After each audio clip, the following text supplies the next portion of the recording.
Hello. Welcome back to the afternoon commute after a little bit of a hiatus. Sorry, I had a lot of phlegm to that hiatus. It really wasn't. I missed like one day. I took off, but I just got flooded with emails and comments about, dude, you got to get back out there, man. Really missing your videos and.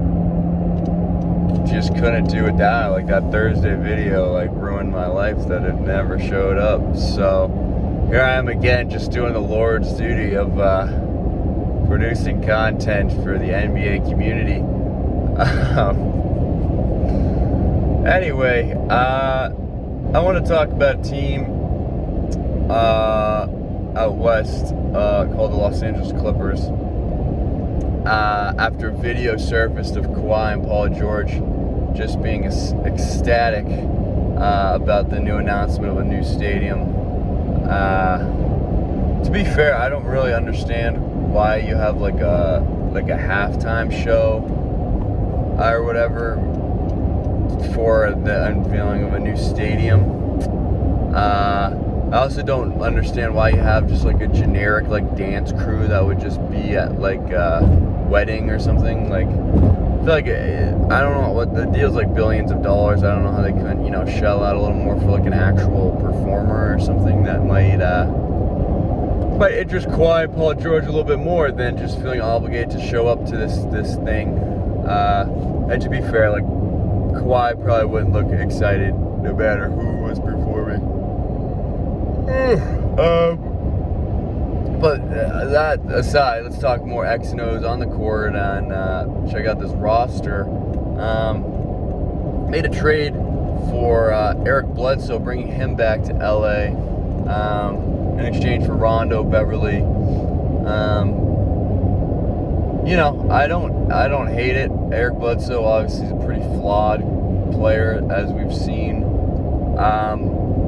throughout his career. I don't think he'll have to do as much on this Clippers roster as he had, for the Pelicans and in Milwaukee. I don't see him having, because Reggie Jackson, I think, might play more, take some of the pressure off, some of the more outside perimeter stuff, especially shooting the ball. Reggie Jackson can cover that. You have Luke Kennard as well. Obviously, Paul George can shoot the ball. If Serge Ibaka comes back healthy, he can shoot it. So, I don't think Eric Bledsoe will be as much of a problem on the Clippers. I don't think he'll have to contribute as much, which is probably best for everyone involved, that he does not. So, that was a big move. They also bring in Justice Winslow. And obviously now the extensions of George and Kawhi. But here's the thing, right? Because Kawhi, the most recent thing I read said Kawhi's mid-season return. And I feel like we know by now, Kawhi, probably going to be longer than that. He's going to take his time. He's going to wait until he knows he's ready. Which means if I'm the Clippers, I'm prepared probably, in my head, at least preparing the whole entire season. I don't even consider Kawhi we got to get to this point, then Kawhi will come back and he'll bail us out. No, there's none of that. It's just we got the guys who are healthy right now in front of us. These are who we're going to be playing with. This is our team for the season. Because I wouldn't count on Kawhi, at this point. And so, I don't know. You look at this roster, and I'm not not that excited about it. They got a lot of money tied up in Marcus Morris and Luke Kennard for a long time. I think probably both have 3 years left in the deal, and it's 14 to 18 mil a year, something like that. I don't love it. I think Luke Kennard hardly played in the playoffs.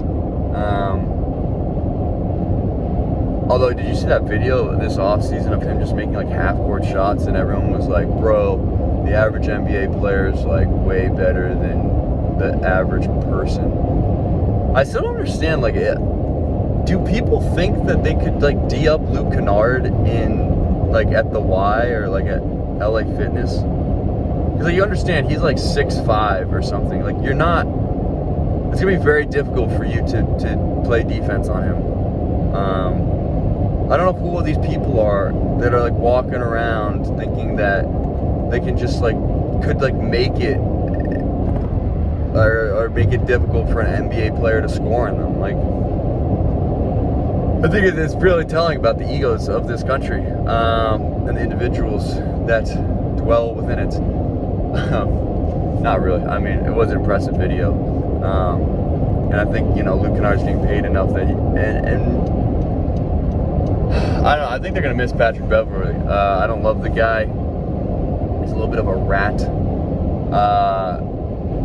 I think it's hilarious. I saw a quote that was like, yeah, I'm good at defense because people don't like being touched and I like touching people. That could have been fake, honestly. I don't know if he actually said that. I could see him saying that. It's also just like really gross. I also don't feel like basketball. I mean, there's going to be contact in basketball. I don't know if there's anyone who's like stepping on a basketball court being like, I don't want to be touched, unless you got like, you're playing some randoms at, LA Fitness and it's shirts versus skins and some guy's got like fucking back knee all over him and sweating all over the place. Other than that, I mean, it's just part of the game, so I'm not sure who these people are that don't like to be touched, unless he's talking about like off the court, and then it makes a little more sense, and it makes it a little more fucked up that he would say, yeah, most people don't like getting touched. I like touching people.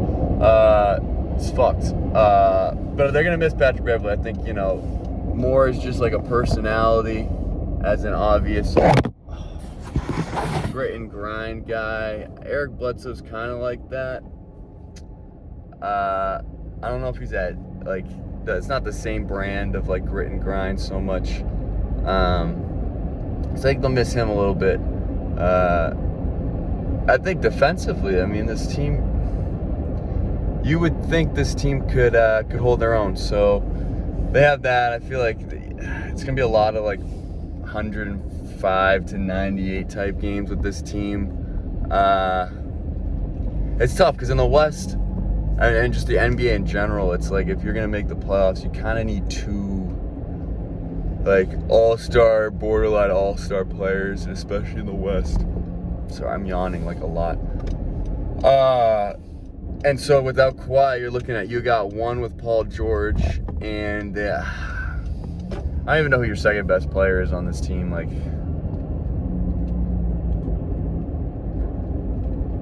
maybe Serge Ibaka when he's healthy. Like, Reggie Jackson in the playoffs kind of became that guy. Marcus Morris can be kind of like that. It's like... So on paper, I don't love this team because even Luka has Kristaps. Even like Kristaps obviously is pretty flawed and hasn't shown a lot as of late. But you go down the list of like Suns, CP3, Booker, Lakers, AD, LeBron, now Westbrook in there too. Warriors, obviously Clay and Steph. Denver, Jokic, Murray. I mean, you could keep going, and it's like you need two, probably. Utah, Donovan Mitchell, Rudy Gobert.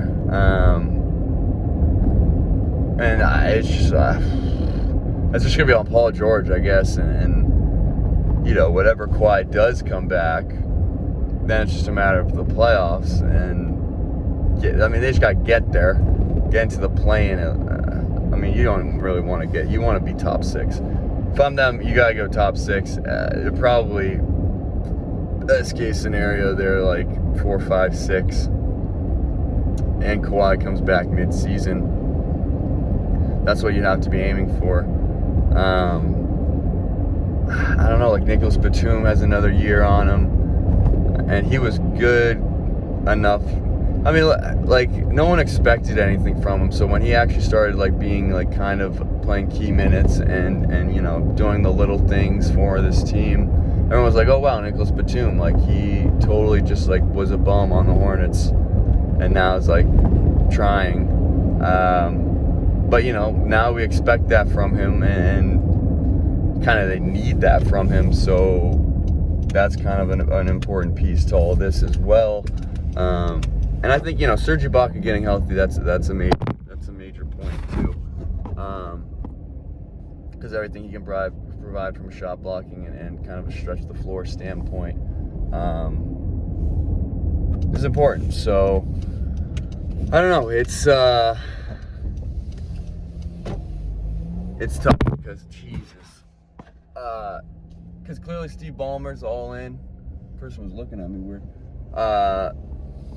He's all in. You know, he's been quiet. Paul George. This team wants to win.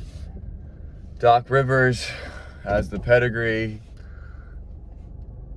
He also has. Why am I talking about Doc Rivers? Not Doc Rivers. Jesus, he's not even there anymore. Fucking Ty Lue has the pedigree, but you know, Kawhi gets rid of the playoffs. So what are you gonna do? Jesus, I'm tired. I was thinking like, oh, Doc Rivers is not there anymore. But you make mistakes, you know, please, if you're a Clippers fan, just fuck me up for that. Just really put the screws to me. Just screw me. If there are any Clippers fans out there, you know. I'll be honest. Past couple videos haven't even got to double digits, so maybe we'll turn this around. Clipper fans, check it out. I don't even know how people find this. I guess they just Google their team and just look up like people's takes on them. So here's hoping like more than 10 Clippers fans click on this.